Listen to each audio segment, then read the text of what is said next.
Hello, कैसे हैं आप सब? हो सकता है आप मेरी वीडियो ना सुनते हो। अगर सुनते हैं तो लास्ट तक सुनें। और आपसे रिक्वेस्ट है कि अगर इस वीडियो से कुछ भी बेहतर आपके जीवन में ऐड होता है तो उसे ज़रूर ऐड करें, क्योंकि मेरा उद्देश्य है अपने आसपास को बेहतर और खुश बनाना है।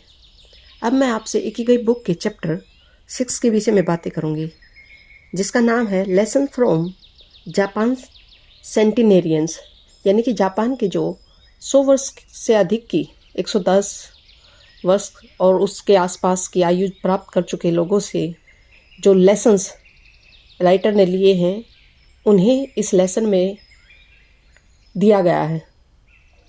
राइटर जापान के एक ओगिमी गांव की बातें करते हैं और इस गांव में विश्व के सबसे अधिक दीर्घायु प्राप्त करने वाले व्यक्ति रहते हैं। राइटर यहाँ पर एक युकी नाम की महिला से मिलते हैं जो कि 84 वर्ष की थी। वह स्वयं ड्राइविंग कर रही थी और राइटर्स को लेकर पास के एक कम्युनिटी हॉल में जा रही थी। और पता है, युकी की जो को पायलट थी वो 99 ईयर ओल्ड थी और ये दोनों बहुत खुश थी। मतलब कहीं भी इन पर इनकी आयु का प्रभाव नहीं दिख रहा था। ये युवाओं के जैसे ड्राइविंग करते हुए अपने आप को एंगेज किए हुए थी। जब राइटर और युकी, उसकी फ्रेंड, ये सब एक रेस्टोरेंट में जाते हैं तो युकी राइटर को बोलती है कि वो कभी रेस्टोरेंट्स में नहीं जाती, बहुत कम, रेयरली ही रेस्टोरेंट में जाती है। मैक्सिमम टाइम वो अपने घर की वेजिटेबल गार्डन से जो सब्जियां उगाती है उन्हीं को अपने भोजन में प्रेफर करती है। और खाने में वो फिश को प्रेफर करती है, जो मैक्सिमम टाइम उसके फ्रेंड ही उसको गिफ्ट में दे देते हैं। तो यहाँ युकी अपनी लाइफ का एक बेहतर पार्ट राइटर से शेयर करती है कि कैसे उसकी डाइट का जो महत्वपूर्ण भाग है वो मैक्सिमम टाइम उसके स्वयं के द्वारा उगाया गया है। और जो एक्स्ट्रा पार्ट है वो उनकी कम्युनिटी के द्वारा उनको दिया जाता है, जिसमें उनके फ्रेंड्स, उनके नेबर्स सब मिलकर एक दूसरे की हेल्प करते हैं।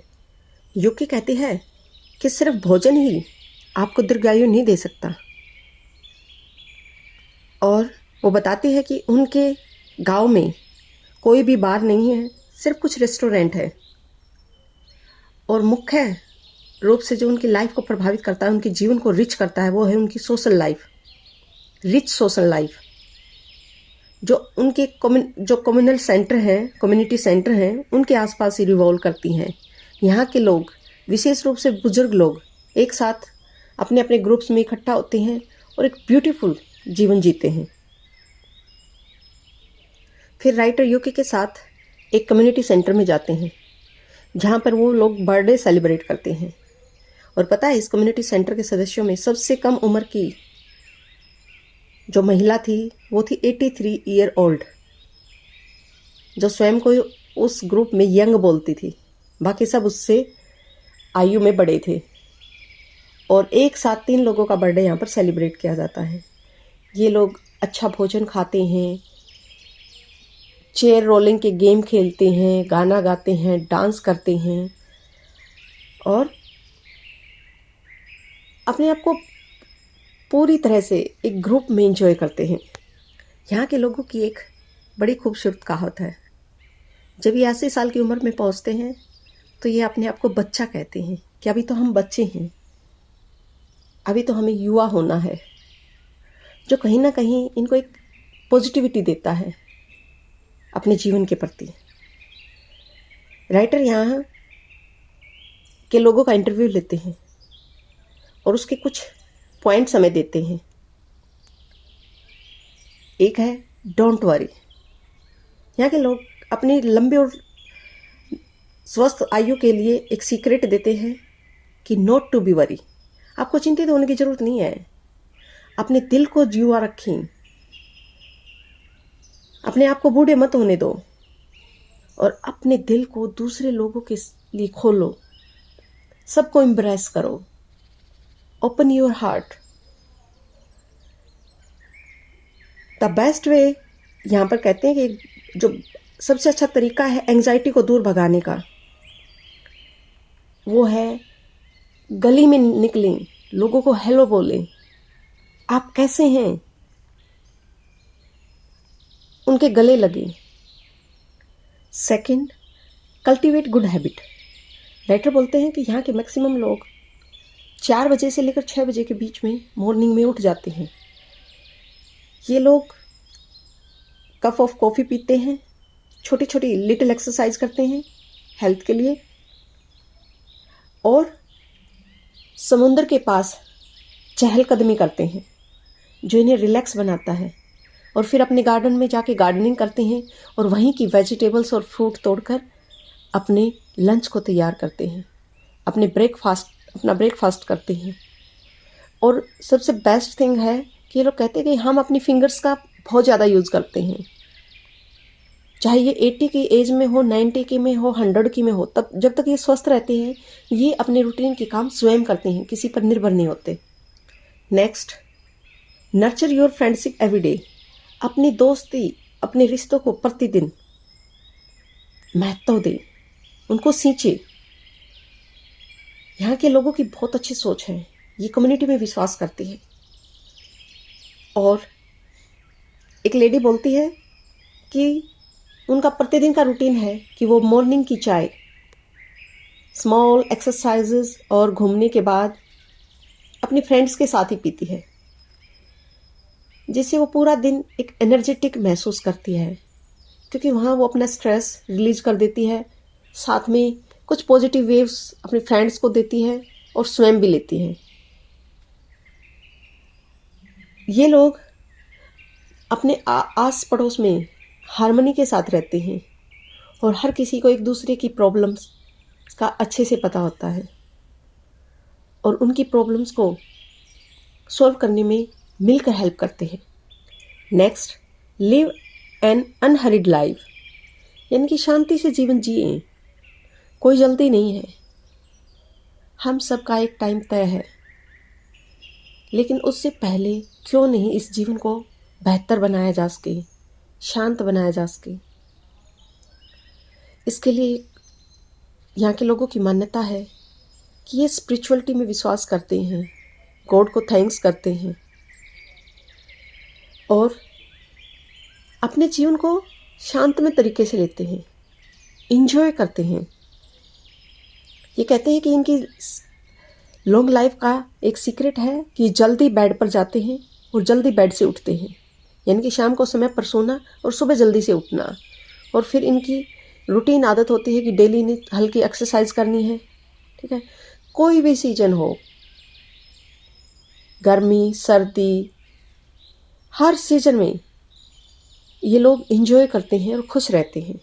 नेक्स्ट, बी ऑप्टिमिस्टिक, आशावादी रहें। एवरी डे, यहाँ एक राइटर एक लेडीज से इंटरव्यू करते हैं, वो कहती है कि प्रतिदिन वो अपना एक रूटीन बनाती है कि मुझे आज खुश रहना है और मुझे आज का दिन अपना बेहतर जीना है। और इस समय वो 98 वर्ष की आयु प्राप्त कर चुकी हैं और वो इतनी खुश हैं, राइटर को बोलती हैं कि मैं 100 वर्ष पूरे करने वाली हूँ। और कहीं ना कहीं ये उसको उत्साह दे रहा है कि वो भी 100 वर्ष की आयु की कैटेगरी में पहुँचने वाली है। वो कहती है कि मैं अपने पोते पोतियों के साथ गाना गाती हूँ, डांस करती हूँ, और सबसे बड़ी बात कि मैं प्रतिदिन भगवान को थैंक्स करती हूँ कि उसने मुझे यहाँ पैदा किया और मुझे मेरे सराउंडिंग के इतने अच्छे और बेहतर लोग दिए, इतने अच्छे रिश्तेदार दिए।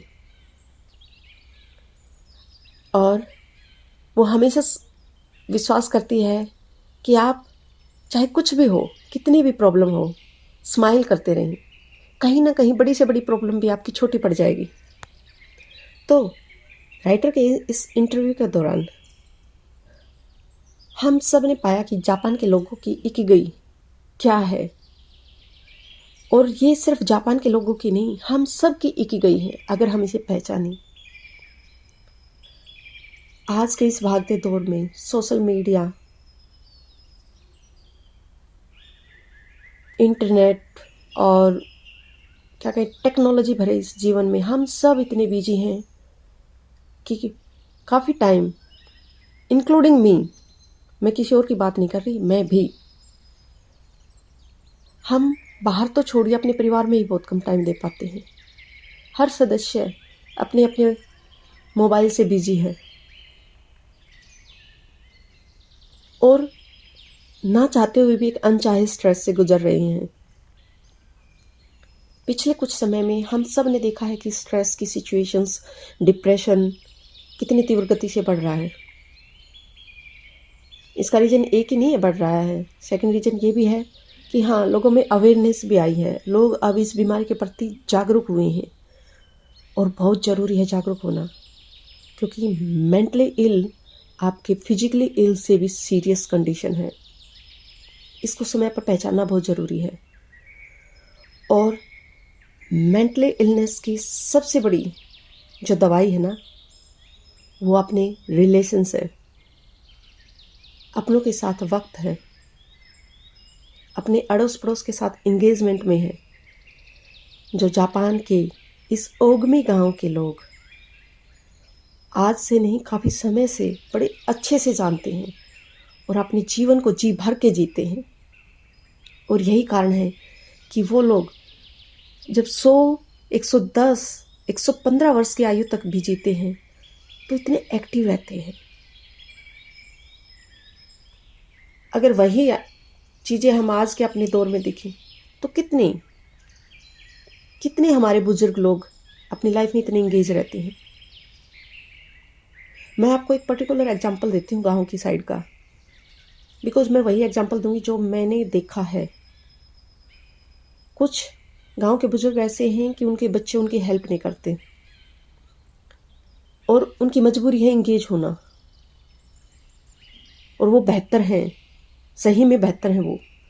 और कुछ परिवारों में अच्छे से देखभाल हो रही है बुजुर्गों की, लेकिन उन बुजुर्गों के हाथ पैर